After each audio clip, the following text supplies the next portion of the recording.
학생 여러분 안녕하십니까? 이번 시간에는 중학교 2학년 열과 우리 생활 세 번째 시간으로 열평형에 대해서 알아보도록 하겠습니다. 자, 일단 열평형을 알기 위해서는 일단 열이 뭔지부터 알아야 된다, 그치? 우리 지난 시간에 온도에 대해서 알아봤고요. 이번 시간에 열에 대해서 알아볼 거예요. 자, 열이다, 열.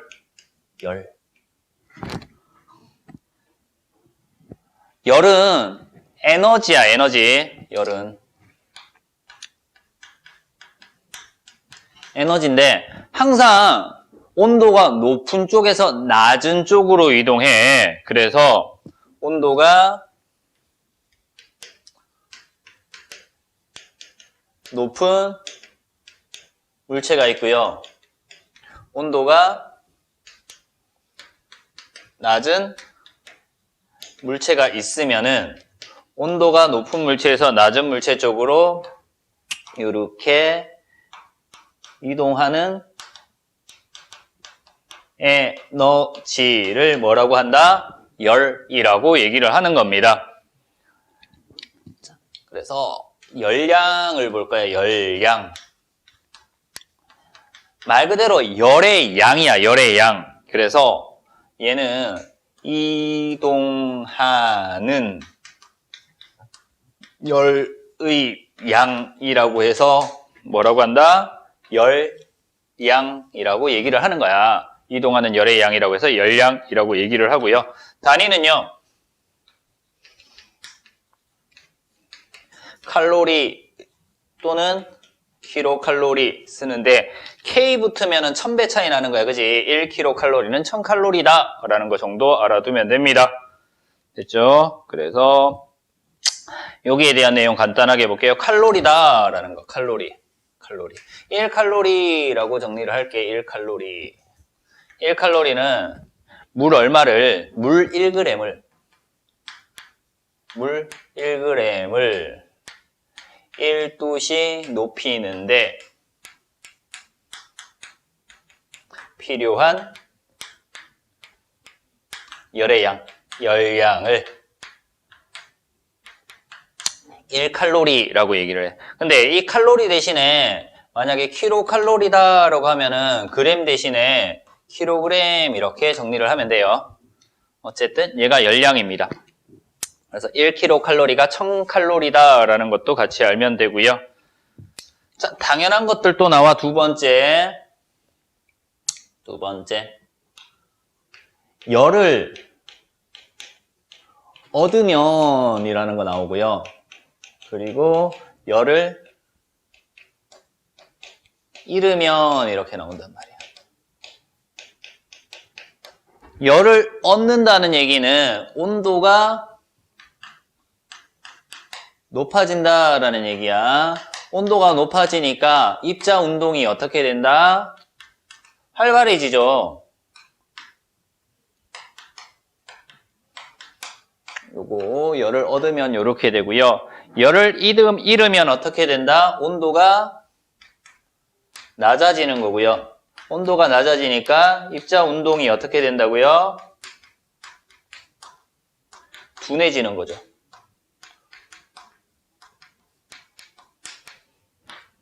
자, 이렇게 정리를 할 수 있습니다. 자, 열이 이동을 해. 높은 곳에서, 온도가 높은 곳에서 낮은 곳으로 이동을 하는데 어느 순간이 되면은요, 온도가 높았던 물체는 온도가 점점 낮아질 거고요. 온도가 낮았던 물체는 열을 얻어서 온도가 점점 높아질 거야. 근데 이 두 물체의 온도가 어떻게 되는 지점에 도달한다? 같아지는 지점에 도달을 할 수 있어요. 자, 그것을 뭐라고 하냐면은 열평형이라고 얘기를 해요. 그래서 열평형에 대해서 알아볼 거예요, 이제. 열평형. 자, 일단 온도가 다른 두 물체를 접촉을 시킬 겁니다. 그래서 온도가 다른 두 물체를 뭐 한다? 접촉을 시켜야 돼. 접촉을 시키면 온도가 어떤 쪽에서 온도가 높은 쪽에서 낮은 쪽으로 열이 이동을 할 거야, 그지? 열이 이동을 할 거야. 그래서 온도가 높은 물체는 온도가 점점 낮아질 거고요. 온도가 낮은 물체는 온도가 점점 높아지다가 온도가 어떻게 돼? 같아지는 지점에 도달을 할 겁니다. 온도가 같아질 거야. 이 상태를 뭐라고 한다? 열평형 상태라고 얘기를 하는 겁니다. 이해돼요? 자, 그래서 두 물체를 접촉하는 어느 정도 시간이 지났을 때 온도가 같아지는 상태를 열평형 상태라고 얘기를 해. 자, 그러면은 조금 더 정리를 할게요. 열평형에 대해서.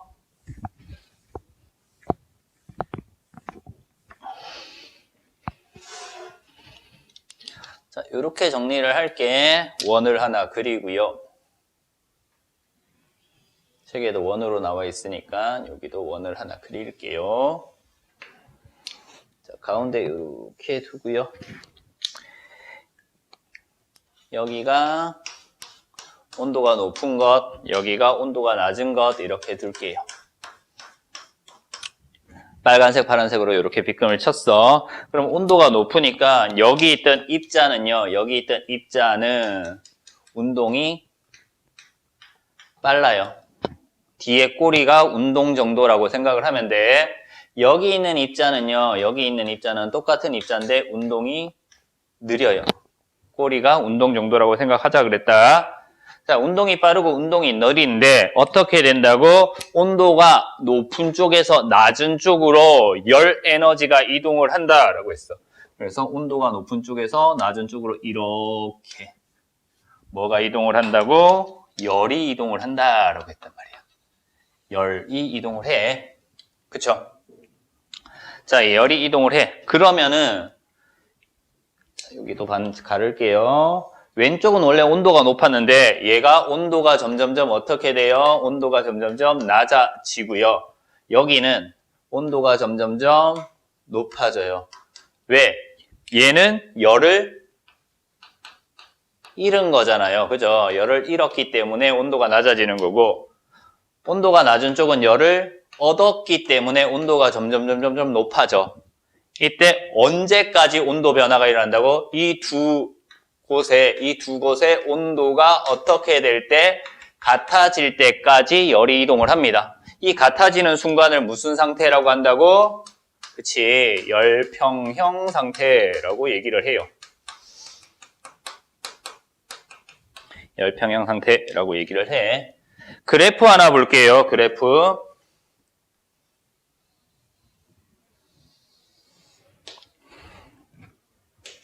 여기 온도라고 나와 있고요. 그리고 여기에는 시간이라고 뒀다. 그치? 그리고 여기에 0이라고 뒀어. 온도가 높은 물체가 점점 온도가 낮아져서 여기까지 도달했고요. 온도가 낮은 물체는 온도가 점점 높아져서 이렇게 도달을 했어. 그래서 같아지는 지점 있단 말이야.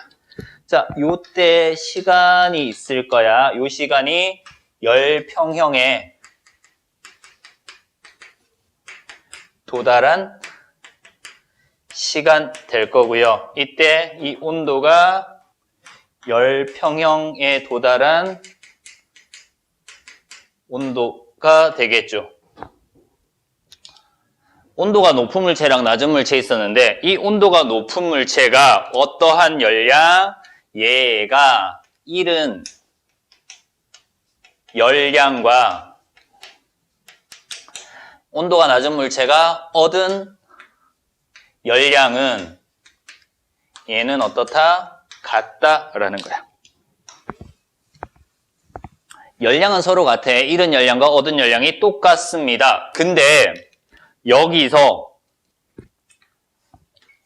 감소한 온도랑 증가한 온도는 달라. 그지? 다를 수 있단 말이야.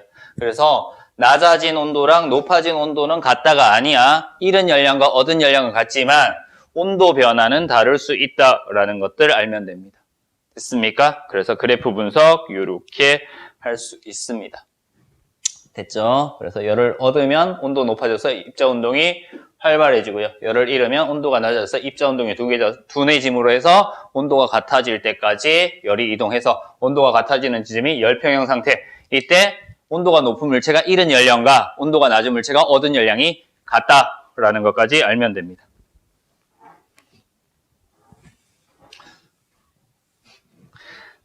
자, 이제 마지막 내용이요.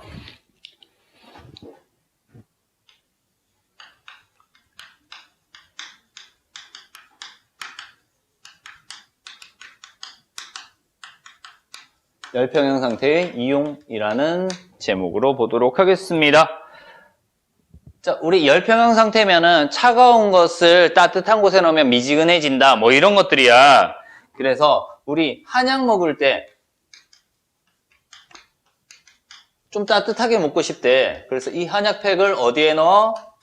뜨거운 물에 한약팩을 이렇게 넣어준단 말이야. 그러면 얘가 어떻게 돼? 따뜻해지지. 온도가 높아진다라는 얘기지. 열평형 상태에 도달해서 따뜻해진다. 온도계 사용을 합니다. 온도계. 체온을 잴 때 겨드랑이 밑에 이렇게 꽂는 온도계 있죠. 이렇게 이마에 대고 요즘 체크하는 온도계 말고 그 온도계는 체온하고 같아질 때까지 온도계의 눈금이 올라가다가 체온하고 같아지면 더 이상 올라가지 않더라라는 거. 그리고 생선은 얼음 위에서 올려놓고 팔지. 그래서 생선을 얼음 위에 올려놓으면 차게 유지하는 거다. 신선도를 유지하기 위해서 얼음 위에 올려놓는 거다라는 거. 그리고 냉장고 있다, 그지? 냉장고 속 음식물은 냉장고에 맞춰놓은 온도하고 같아질 때까지 온도가 낮아지더라. 그래서 열평형 상태를 이용하는 예 될 겁니다. 자, 이렇게 해서 열평형까지 알아봤어요. 자, 이번 시간에 한 내용 간단하게 정리를 할게요. 열평형에서 열에 대해서 알아봤습니다. 그죠? 열, 에너지라 그랬다. 높은 물체, 온도가 높은 물체에서 온도가 낮은 물체로 이동하는 에너지를 열이라고 했고요. 열량, 이렇게 이동할 때 열 에너지의 양, 전체 양을 열량이라고 얘기를 해요.